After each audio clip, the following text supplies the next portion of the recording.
Well, welcome all to a conversation about the power and potential of our lives, a conversation with neuroscientist and New York Times bestselling author 6 times, Daniel J. Levitin. We are grateful to have you here, Daniel, and really looking forward to our discussion. I'm Seth Green, for those who I don't know, although I see a lot of friendly faces. And I have the extraordinary privilege, especially on an afternoon like this one, of being the dean of the Graham School here at the University of Chicago. And I will welcome you virtually to our Hyde Park campus this morning. And we put a little snow into the picture in anticipation of what's coming in about a week from now. We're looking forward to the holiday spirit here. And I'll just mention that for those of you who are looking forward to going deeper into ideas, winter course registration is now open. We have over 50 courses that are coming from across the university and meeting you wherever you are as lifelong learners. We also have many exciting upcoming events in the week that is ahead. And so I'll just showcase a few of those here. My favorite, I'll say, is a new opportunity, which is a sample class on George Washington's farewell that looks at the international relations components from a deep reading perspective.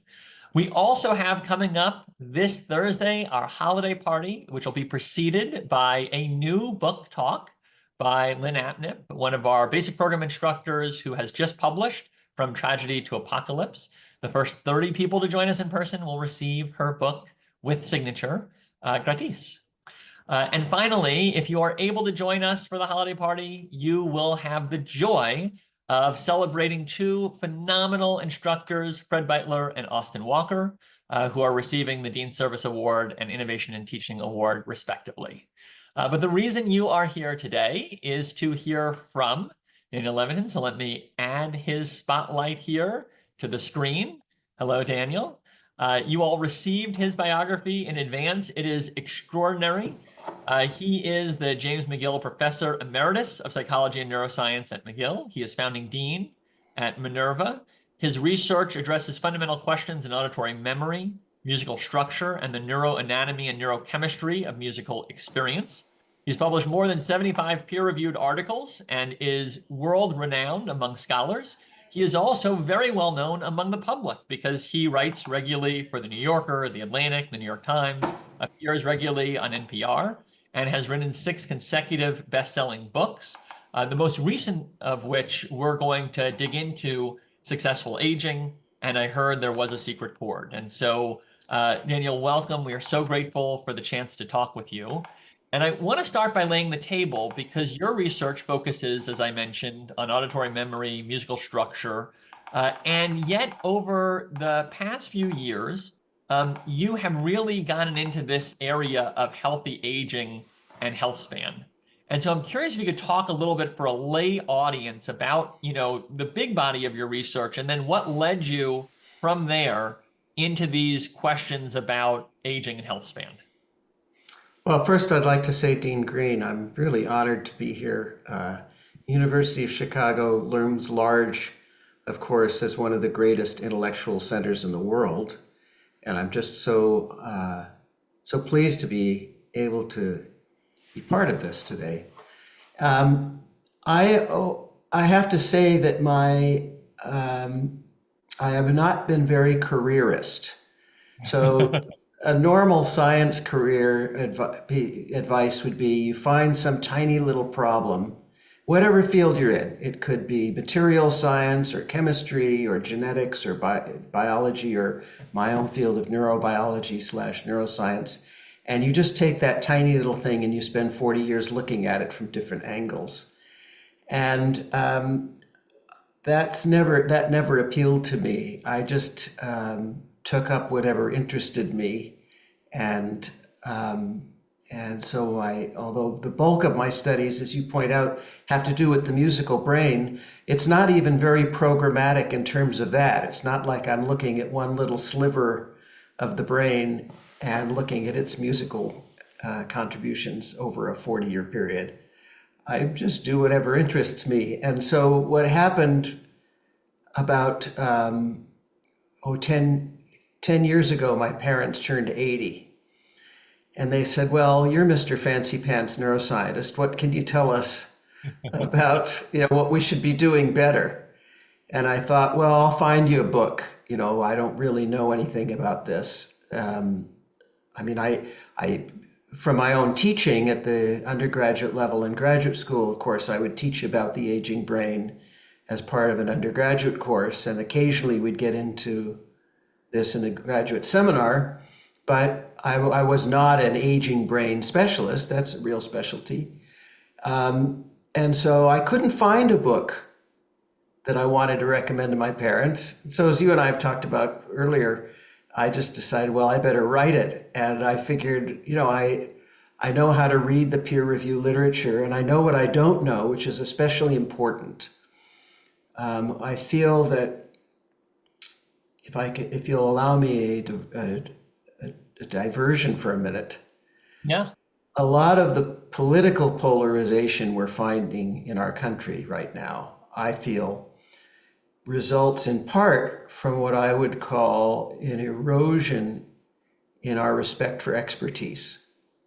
You Hmm. ask the average member, and I'm not a political scientist, so I'm going a little out of my field here, but it just seems to me as a private citizen in conversations I have, you ask the average man in the street or woman in the street, and they feel that the country is polarized, and they feel that um, experts often don't know what they're talking about, and they point to the coronavirus, or they point to diet. You're supposed to eat beef because you need the red meat, and then no, you're not supposed to eat red meat. You're supposed to have carbs, and then carbs are the enemy again, and then sugars are the enemy, and then well, it turns out sugar's okay. I mean, it's then you're back to meat. No, it should be a plant-based diet, and it's just wear a mask, don't wear a mask. Wash your hands, don't wash your hands. Watch the boxes as they come into your house because they might have the virus on them.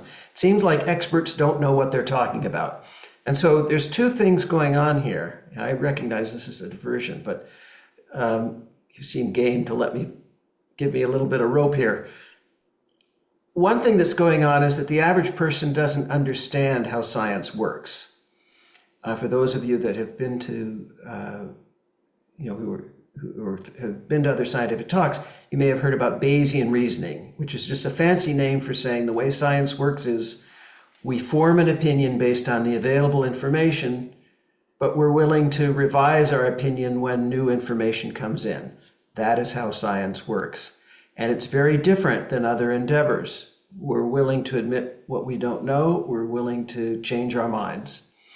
The other problem that's running in parallel and is somewhat orthogonal to this is that a lot of scientists who find themselves in the public eye start pontificating about things they don't know anything about.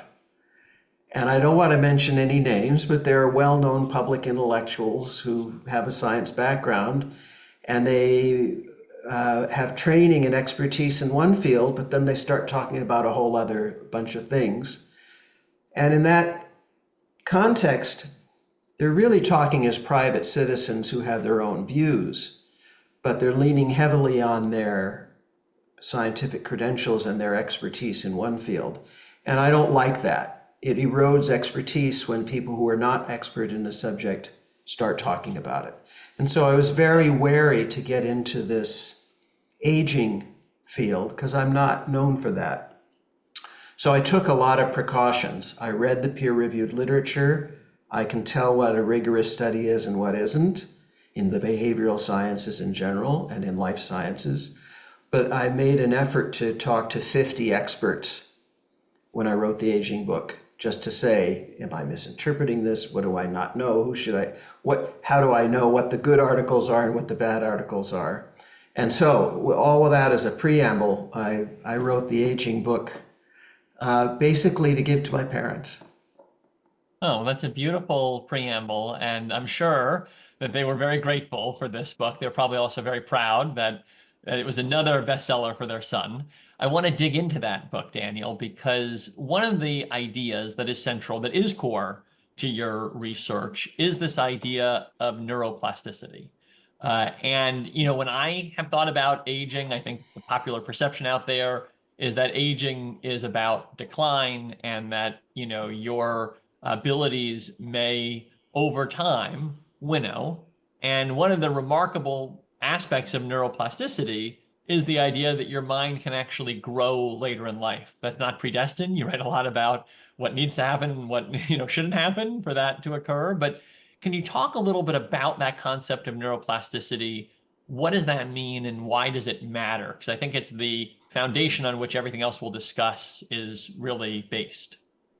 I should say that I hate jargon, and I hate it when scientists and other intellectuals come up with terms and nobody really knows what they mean. And so I don't really like the term neuroplasticity because it's just a fancy name that, people who use it to make themselves sound important. It's a fancy name for saying that the brain can grow new neurons and new pathways, no matter how old you are. And there's this pervasive myth that you only use 10% of your brain, or that you can't grow new neurons, or you can't learn to establish new pathways. And those are all myths. Every time you have a new experience, that creates a new neural pathway. In fact, every time you recall a memory and contemplate it and stick it back, that memory changes it a little bit, and so that's a new pathway.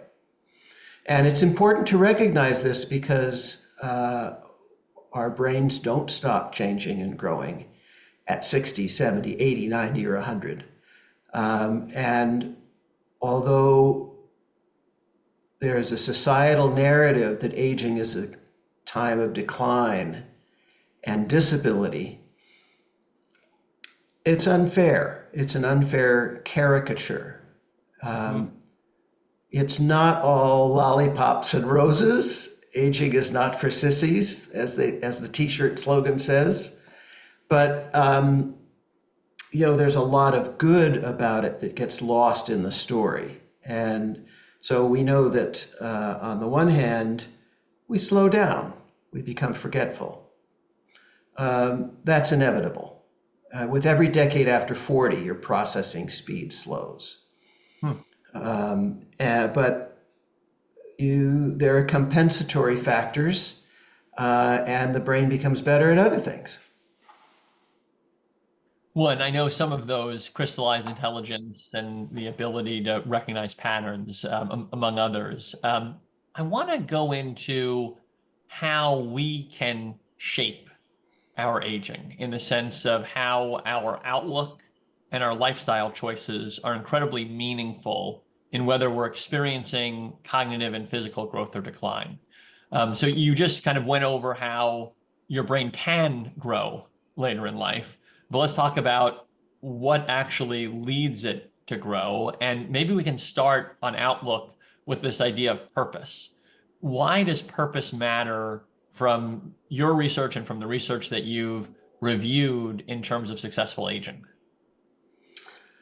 Well, by purpose, we mean a constellation of things, such as finding meaning in what you do, finding meaning in your own life, finding purpose, finding a way to contribute, feeling valued. As I say, it's a constellation of things, of attributes. Having something purposeful, whether it's purposeful in a public sphere, like volunteering, working for your local elections board, or visiting sick people in the hospital, working in a soup kitchen, working in some capacity that makes the world a better place, or something personally meaningful, like taking up a new hobby. Many older adults take up golf, and golf is social, it's outdoors, it gets you moving, and there's a goal, get my score down, or not get any worse, learn some new skills. Learning to play an instrument, even if you've never played an instrument before, is something I talk a lot about. It's one of the most healthful things you can do for your brain, and it builds up a great deal of new cognitive capacity. It also gets you using your body in new ways, which is important. The physical intelligence is called by a special name. Again, it's jargon, but it's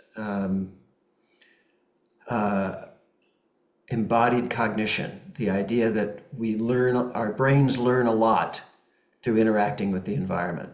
You see a guitar in the background, it's in my office. I play it every day because it gives me a feeling of satisfaction and agency, and I can make some, hopefully, sounds that are at least beautiful to me. And all these things are a way of finding meaning to keep us going, especially after. One thing I recommend in the book, and as many experts recommend, is don't retire. And if you must retire from something, retire to something else. And it can't just be sitting around. It has to be something purposeful and meaningful.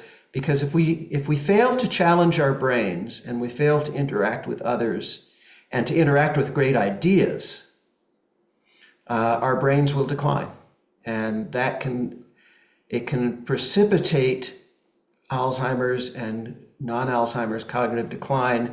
And we don't yet have a cure for Alzheimer's, Dean Green, but we do have a way of masking its symptoms for Well, and years. so I'll just share a question that came into the chat that's very aligned with what you're talking about, Daniel. It's from Julie Conway. She asked, how does intellectual rigor and stimulation, purposeful learning and relationships, and she does say, such as involvement in Graham School, which is true. We have people often in the second half of life who are deeply engaged in intellectual inquiry.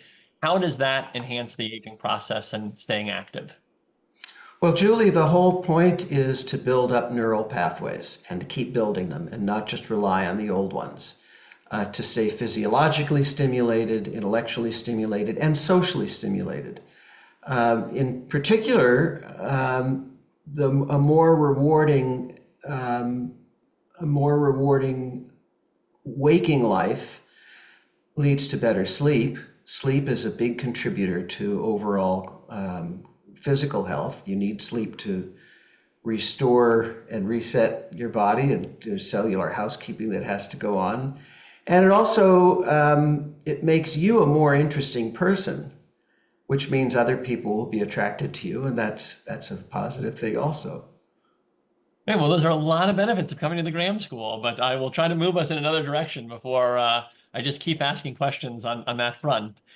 So your book also looks at many other factors, diet and exercise. In some ways, those strike me as less surprising. So the other area I want to ask you about that is coincident and causal from what you wrote to successful aging is connectedness.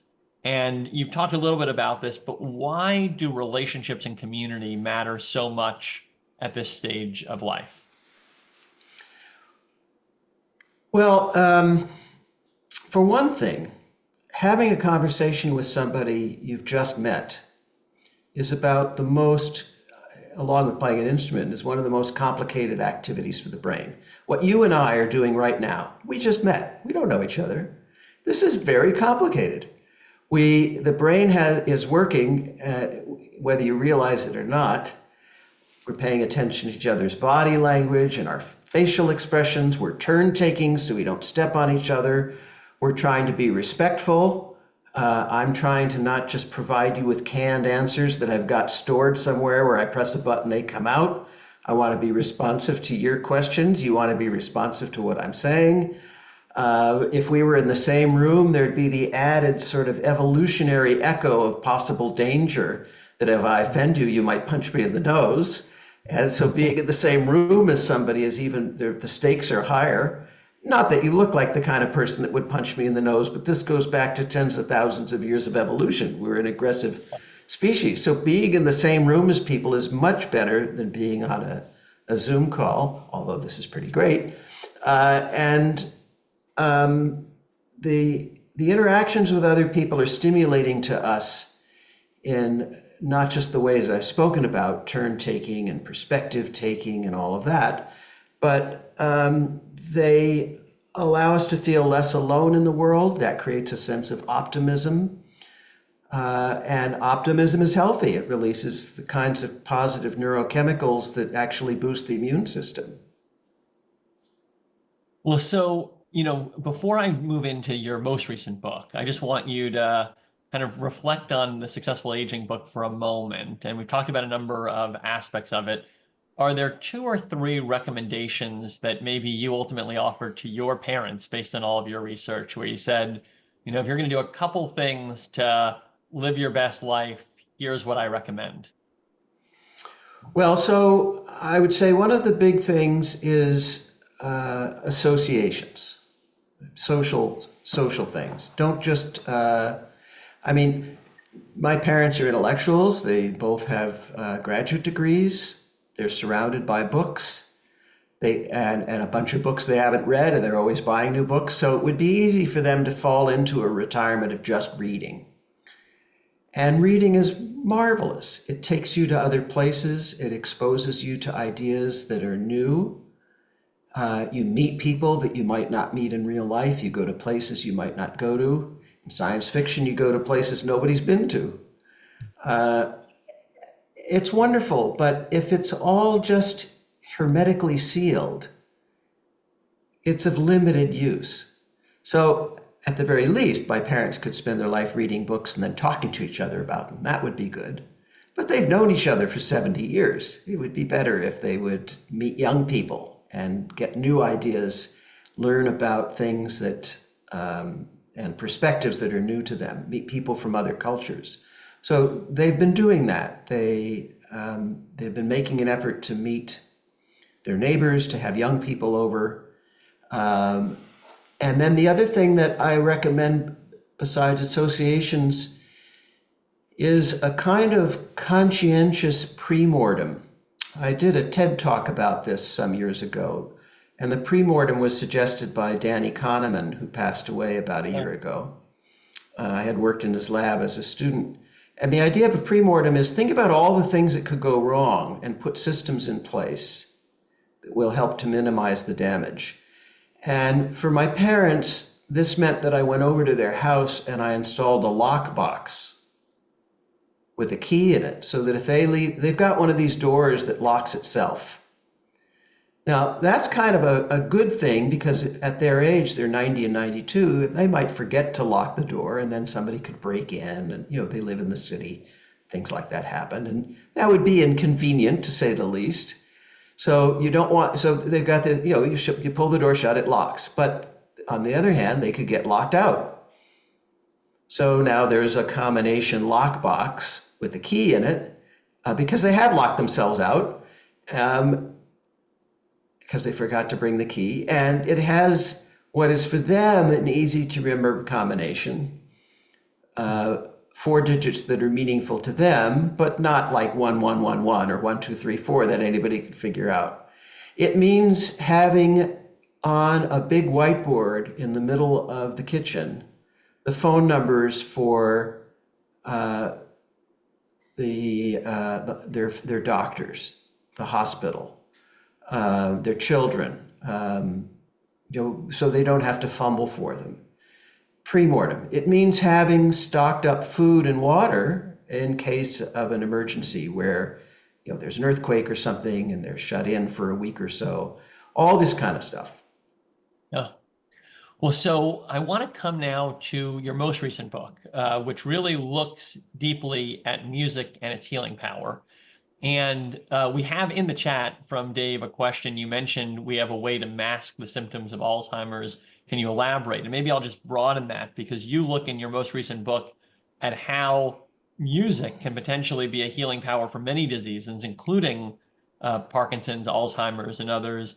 So can you talk a little bit about the healing power of music, how we can embrace that in our lives, and maybe address Alzheimer's specifically? Well, so listening to music, if you like music, not everybody does. About 10% of the population doesn't. That's fine. So I will have to talk about them separately, what they can do. But music is a kind of a playground for the brain. And it's because it's a very complicated stimulus, and yet it's also very structured. When we talk about something structured, what we mean is that it's predictable. So language is a highly structured medium. Music is highly structured. In language, if I say the pizza was too hot to, and then I coughed over the word I said and you didn't hear it, You can pretty much figure out what I was going to say. Language is structured. There's only a few ways you could complete that sentence. So how would you complete the sentence if you hadn't? The pizza was too hot to. Eat, I'm guessing.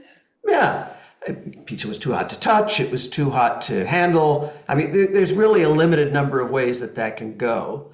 And if I were to say something poetically, like the pizza was too hot to sleep, uh, I mean, that's not a great poem, but it would engage your brain in a new pathway. That's a way that you would. I mean, it's kind of silly, but what music does in a similar way is it sets up expectations that it either meets them or it violates them in interesting ways. And it's ongoing. It has this tempo, this thing that keeps it moving forward.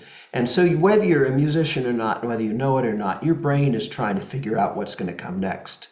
And the job of the composer and the musicians is to surprise you once in a while. And when that surprise happens, you've learned something new. I thought it was going to go this way, it went this way. And in that respect, it has a lot in common with a joke. The whole point of a joke, if it works, is that it led you down one path, but suddenly, when the punchline comes in, you realize, oh, I'm way over there. Ah, isn't that funny? I thought I was here, I'm there. And if you actually see the punchline coming, you get angry. It's like a magician where the trick is performed badly and you see what they did. It was too obvious. You didn't learn anything. We are a learning species. We get a little dopamine hit, a pleasure hormone and a motivating hormone every time neurochemical neurotransmitter, every time we learn something new. So music is teaching us whether we realize it or not. And to play an instrument and to have the motor system involved, your hands, your fingers, your vocal cords, is even more thrilling and rewarding. You're able to engage your body in creating something that was the product of some of the greatest minds that ever lived. Beethoven, Chopin, Rachmaninoff. That's a thrill. It gives you a sense of agency. You can learn an instrument at any age. It doesn't matter if you think you're musical or not. You can learn to play something at almost any age. So my father, at 92 now, has started taking music lessons on the piano. I recommend the piano if you haven't played an instrument before, because unlike the violin or the guitar or the trombone, anybody can sit down at the piano and play a C, as well as Herbie Hancock or Vladimir Horowitz. I mean, you can play a C perfectly well. It's putting the notes together that's the interesting part. Other instruments, getting that first note out can take a long time, sometimes a year or more. So when we're talking about Alzheimer's doesn't always lead to memory impairment, but it often does. And the trick is to be able to have things you can do that are within your capacity and don't necessarily require explicit memory, but rely on motor memory or listening memory. And so what we often find in cases of Alzheimer's that have led to severe memory decline is individuals reach a point where they don't know where they are, they don't recognize their loved ones, and they may not even recognize themselves in a mirror. It's profoundly disorienting. But if you play music for them from their youth, they still remember that, because the earliest memories are the last ones to become distorted or corrupted or gone. And so the effect that can have on somebody who's lost a sense of self is it can put them back in touch with the self they had lost. It reconnects them to themselves, and it's calming, it's soothing, and it can unlock memories from their childhood that they had otherwise lost access to. And playing music for somebody in that state can actually bring them back to consciousness and conversation for a few days. When I say it can fend off the symptoms of Alzheimer's, you can do something, as Tony Bennett and Glenn Campbell did with Alzheimer's. They didn't know where they were, and they couldn't talk about much else or do much else, but they had music as a backup because it had built up cognitive reserve. Well, you know, what's so interesting, Daniel, to me about that example is, even though I'm not at that stage of life, I am at a stage where I'll hear music from my childhood and it will then like immediately bring back memories I haven't at least had in my consciousness in a long time. So like I'll hear music and then I'll picture a moment where I heard that, when I was 10 or 15, and I really was unaware of that memory until the moment I heard the music. And so I don't know if that's related in any way to what you're describing, but it strikes me that that's an idea that can apply to all of us potentially, although maybe particularly salient in a case where, you're having this memory loss more broadly. Well, you remember that Proust experienced this flood of memories from a cookie, a Madeleine, and we even named our dog Madeline after that. The music doesn't always, not all music has this effect of unlocking a memory, but certain music does, and it's because of the nature of our culture. Uniquely to Western culture in the last 100 years or so, we have popular music. We have songs that are popular for a while and then less so. Right. And it's a principle of human memory, and a lot of work on this has come out of the University of Chicago, in fact.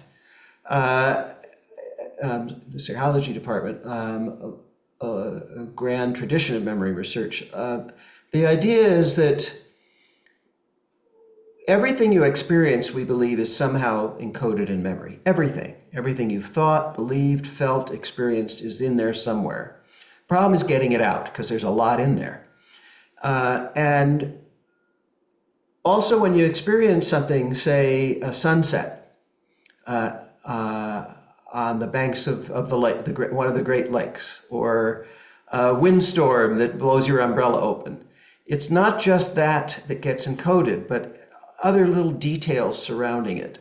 When we listen to music for a punctuated, defined period of time, like that summer you were 13, that song becomes associated with the environment of it. Where were you? Who were you with? What were you thinking about at the time? Who were your friends? What books were you reading? All of those become embedded in a memory trace. And any one will unlock that memory trace. You see somebody you haven't seen since you were 13. You go to that spot you haven't been to since you were 13. You hear that song. Suddenly, the memory becomes complete. And when we think about the value of music to our lives, how do we fully unlock that? You mentioned playing instruments may be extra productive in a certain sense and how it stimulates. Is all music created equal, Daniel? I mean, I'll acknowledge I'm the dad of a 10 and 13-year-old girls. We are in a Swiftie phase of life. So I don't think I've heard anyone other than Taylor Swift for about 2 years now. And I probably hear several hours a day. We're really in that, and thankfully her catalog is very large. Like, do I get benefits, or do I need to be listening to Beethoven?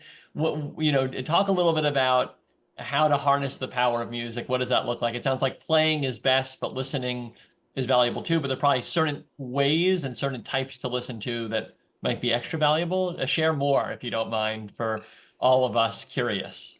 Well, so I'm going to try to thread the needle here because it's a bit complicated. Um, to begin with, it's nice that you're listening to what your children are listening to. Whether it was Taylor Swift or whether it was hip hop, it doesn't really matter. I mean, that's their interest, and it's nice that you take an interest in the things they do. But if you want to be selfish about it and ask, what benefits are there to you? Well, the obvious benefit is that they're going to feel, I would say, validated by a parent who validates their music and doesn't say it's just garbage, and they're going to grow up more well-adjusted and all of that. But for your own aesthetics and your own development, um, each of us has our own idiosyncratic and particular music taste. No two people's musical tastes completely overlap. And it's like any other aesthetic preference. Some of us like spicy food or sweet food or salty food. We have different tastes in movies and books and friends. And music is no different.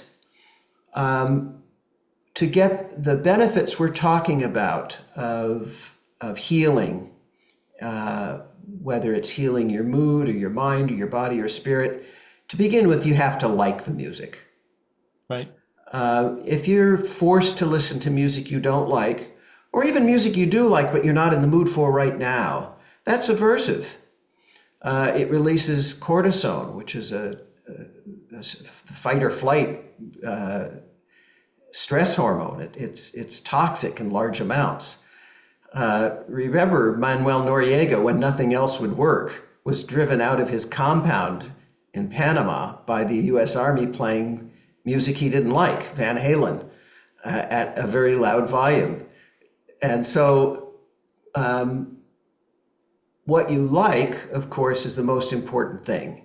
So you can't say that Bach is better than Brahms, or that Brahms is better than the Beatles or Babyface or anything like that. But what you can say is that there is some music that's intrinsically more complex, and that matters.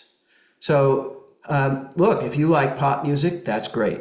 And if you like jazz, that's great, or hip hop, that's great. But classical music, as we commonly think of it, the great masters, long form works with great complexity that reward a large number of listenings. Those in the long term are going to be more valuable if you can uh, develop a taste for them. So been this long running program on the BBC called Desert Island Discs, where they have public figures come and talk about the 8 discs they would want to hear for the rest of their life if they were stranded on a desert island.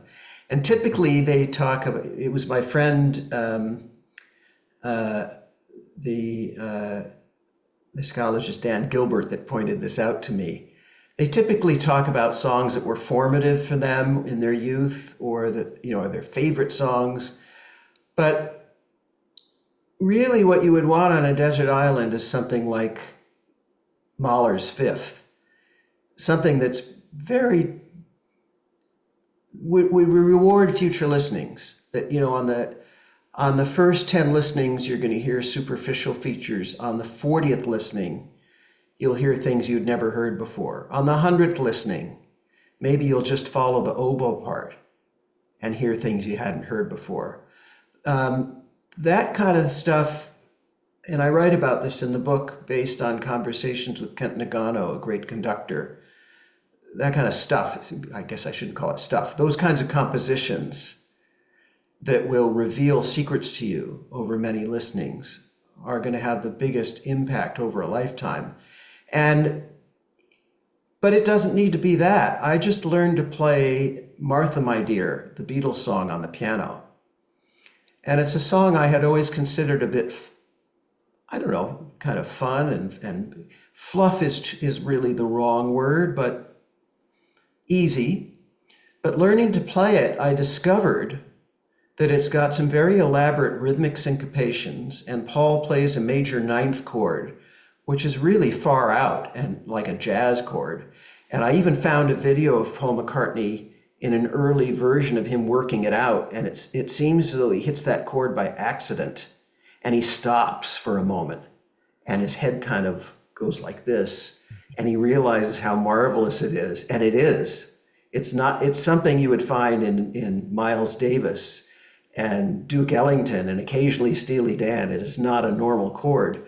And there he stumbled on it and delighted in it. And now I delight in it in a new way, because I'm hearing something in this song I've heard 1,000 times that I never heard before. And Beatles songs have that kind of reward to them that I doubt Swift songs will have 50 years later, but who knows? Well, so we have one final question from our chat, Daniel, from Roberta. She mentioned seeing on PBS a few months ago Renee Fleming and Dr. Francis Collins, and a conversation about their work related to the brain's benefits from music. Are you familiar with that work, and do you have comments on it? I am. Francis, when he was led the NIH, and then later in the White House Science Office, appointed me to a series of expert panels to look at the benefits of music in medicine, and give him feedback to the NIH, to the White House Science Office. We wrote some reports, And Francis Renee and I have done some public programs together where we talk about this, and either as in pairs or as a threesome. They are doing a lot of great work to get the word out, and I think collectively, one of our hopes is that we will be able to start a peer-reviewed journal devoted to music as medicine, and we're working on that. It takes some funds to get it started, probably a couple $1 million. So if anybody knows somebody who wants to help support the first rigorous peer-reviewed journal in the field, that would be a great philanthropic undertaking, supporting all or part of it. And we're also interested in getting legislation, a Senate bill.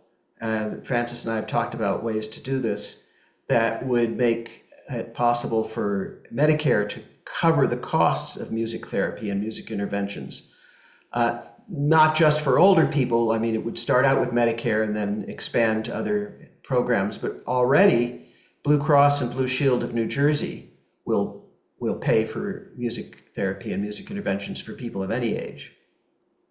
Well, maybe we can actually close there, Daniel, with one more that's come into the chat, because Gene Hagel, very relevant to what you just said, writes, I work with an organization that provides music therapy to survivors of sexual assault and domestic violence. From lyric analysis to songwriting workshops, we found this therapy helps to alleviate symptoms of PTSD, feelings of isolation, depression. While we see our results and the difference it makes in our clients' lives, how would you characterize what is happening neurologically when they engage in these activities? So I would like to just talk, to make it easy to respond, let's talk about PTSD in the general case, because it all comes down to some form of trauma. And we have evidence from the work that